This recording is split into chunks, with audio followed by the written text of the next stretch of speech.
Welcome to Rima's world. Rima's ওয়ার্ল্ডে সবাইকে স্বাগত। আজকে নীলষষ্ঠী রাত্রিবেলা, আর এখন নিরামিষ তো খেতে হবে, তাই ভাবলাম একটু আলুর পরোটা বানাই। তো পরোটাটা আমরা যেহেতু ময়দা খাই না, সেহেতু একটু আটা দিয়েই করব।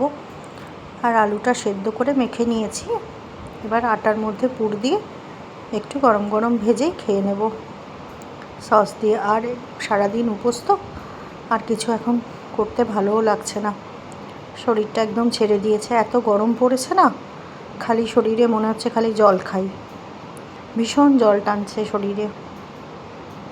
তো সেই জন্য দুটো দুটো করে সবার জন্য পরোটা করে নিচ্ছি। ব্যাস, এটা দিয়ে আজকে ডিনারটা কমপ্লিট করব। আপনারা কে কী খেলেন অবশ্যই কমেন্টস করবেন। পরোটা কমপ্লিট হয়ে গেছে, এবার একটু সস দিয়ে সবাইকে দিয়ে দিই। মেয়েকে দিয়ে দিই আগে, ওর খুব খিদে পেয়ে গেছে। চলুন। আজ পেছনের দিকে বারান্দাটায় গিয়ে দেখলাম যে বছরের শেষ দিনে আজকে নয়নতারা চারা গাছটা থেকে বেশ একটা একটা করে ফুল বেরিয়েছে, দেখে কিন্তু খুব ভালো লাগলো।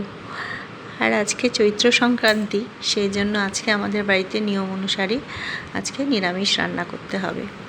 বছরের শেষে সংক্রান্তিতে নিরামিষ, আর বছরের শুরুতে আবার আমিষ।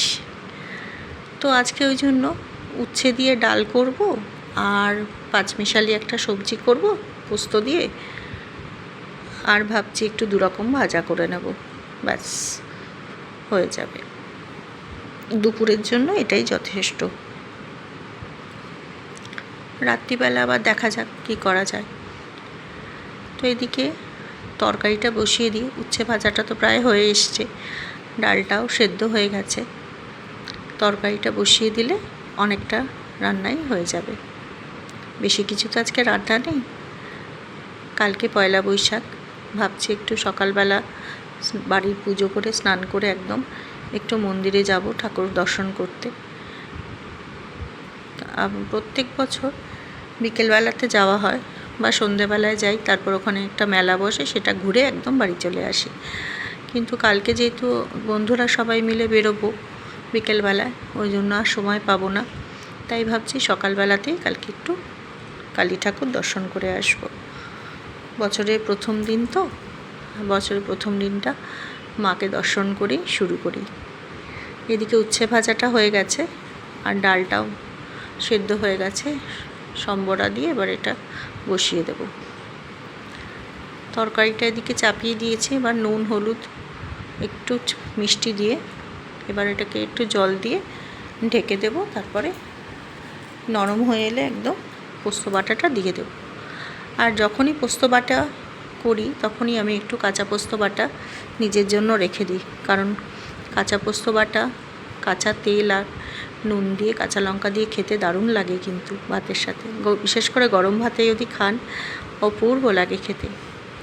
আর সেই জন্য নিজের জন্য একটু কাঁচা পোস্ত আগে থেকে সরিয়ে রেখেছি। পোস্ত বাটা দিয়ে দিয়েছি, আর এবার একদম একটু নেড়ে চেড়ে 5 মিনিট ফুটে গেলে ব্যাস নামিয়ে নেব, হয়ে যাবে। আজকে বাইরে এত গরম না, বাইরে রোদের দিকে একদম তাকানো যাচ্ছে না, খুব গরম পড়েছে।